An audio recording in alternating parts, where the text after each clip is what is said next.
میں حضرت نے ایک بڑی باکمال بات لکھی ہے. آپ فرماتے ہیں اللہ نے توفیق حج دی, حج کر لیا, حاجی ہو, شہنشاہ کا روزہ دیکھو, کعبہ تو دیکھ چکے, کعبے کا کعبہ دیکھو. کہتے مدینہ پاک حاضری تھی, کہتے اپنے ہوٹل میں بیٹھے دوپہر کا کھانا کھا رہے تھے, ہوٹل کے کمرے کا دروازہ کھلا ہوا تھا. کہتے ہوا کیا, مدینہ پاک کی ایک بلی اندر آ گئی ہے. ابھی عاشقوں کو پتا ہے کہ حضرت جی محبوب کے شہر کی ہر شہر کتنی سونی لگتی ہے, تو شہر محبوب کی بلی تھی. کہتے ہمارے دل کیوں لٹے, محبوب کے شہر کی بلی آئی ہے. کہتے اس وقت تو خاص تھا نہیں کچھ. کہتے جو ہمارے پاس تھا ہم نے جو ہے نا روٹی کے چند ٹکڑے اس بلی کو پیش کیے, اس نے قبول کر لی.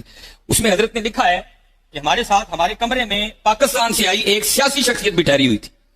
کہتے ہیں بلی اگلے دن پھر آ گئی, تیسرے دن پھر آئی, چوتھے دن پھر آئی, پانچویں دن پھر آئی, چھٹے دن پھر آئی. کہتے اس کا جو روز آنا تھا نا, اس نے یہ رنگ پیدا کیا کہ جو پاکستان سے سیاسی شخصیت آئی تھی نا, انہوں نے بلی سے جی لگا لیا اور انہوں نے فیصلہ کیا کہ جاتے ہوئے بلی کو پاکستان لے کے جانا ہے.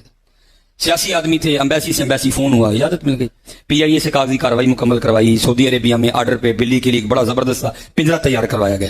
اب اس میں شاہ صاحب لکھتے ہیں کہ جس دن صبح پاکستان روانگی تھی نا, جب رات کو سوئے تو خواب میں کیا دیکھتے ہیں, یہ دو آنکھیں دو بند ہوئی, اندر کی کھل گئی, تو خواب میں کیا دیکھتے ہیں, یہ ہاتھ باندھے حضور نبی علیہ الصلوۃ والسلام کی بارگاہ میں حاضر ہیں. اور جو حضور نبی کریم علیہ الصلوۃ والسلام ارشاد فرما رہے ہیں, میں اس کا مفہوم عرض کر رہا ہوں.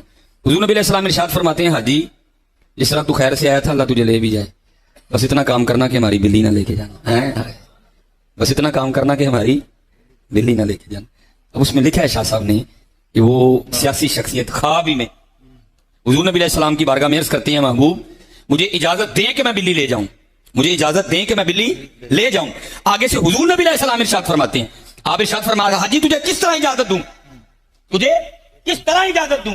اور 4 راتیں گزر گئیں, بلی ساری رات باہر بیٹھی روتی رہتی ہے اور ساتھ عرض کرتی رہتی ہے, محبوب کرم فرمائے مدینہ چھوٹ رہا ہے. جی یا تو بلیاں روئیں تو اتنا نوازتے ہیں, ہم روئیں گے تو نہیں نوازیں گے حضرت, ہم اگر روئیں گے تو نہیں نوازیں گے, لیکن ہم نے رونے چھوڑ دیا, ہم نے رونے چھوڑ دی.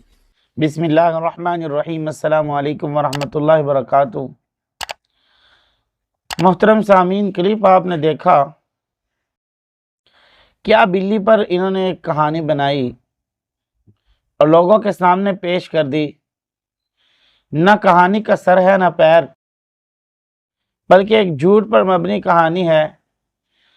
حالانکہ اس میں دیکھا جائے تو سیدھا سیدھا جناب محمد مصطفیٰ صلی اللہ تعالیٰ علیہ وسلم پر الزام ہے کہ نبی کریم صلی اللہ علیہ وسلم خواب میں آئے اور کہنے لگے کہ ہماری بلی کو مت لے جانا. یہ ان پر سیدھا الزام ہے. کیا رسول اللہ صلی اللہ علیہ وسلم کی ذات اقدس صرف اسی کام کے لیے ہے؟ انہوں نے تو معاذ اللہ من ذالک حضور نبی کریم صلی اللہ علیہ وسلم کی ذات اقدس پر بھی جہاں الزام, وہیں پر اپنی روزی روٹی کا ایک ٹھکانہ ڈھونڈ لیا. اور یہ ایسی کہانیاں بناتے ہیں کہ لوگ حیران رہ جاتے ہیں, بلکہ یہ کہانی بنانے میں ماسٹر بلاسٹر ہیں. حالانکہ بلی ایسا کیسے کر سکتی ہے جبکہ وہاں پر تو وافق مقدار میں کھانے کے لیے چیزیں موجود ہیں, اور بلی کو یہ ایک جو ہے کچھ روٹی کے ٹکڑے ڈال دیتے تھے. یہ کیسا طریقہ ہے؟ اور پھر اس کی کہانی کی ایک صورت اور بھی دیکھیں آپ. بلی 1 دن آئی, 2 دن آئی, اس نے اس کو لمبا کرنے کے لیے 4 5 6 پورے 6 کے 6 دن گنوا دیے. پھر جو ہے وہ اور طریقے گنوائے. تو بہرحال مصباحی صاحب کی روٹی روزی بھی اس سے چل رہی ہے, کہانیاں سنا کر. اللہ تعالی ہمیں ایسی کہانیوں سے محفوظ فرمائے, صحیح دین پہ چلنے کی توفیق عطا فرمائے. وما علینا الا البلاغ المبین.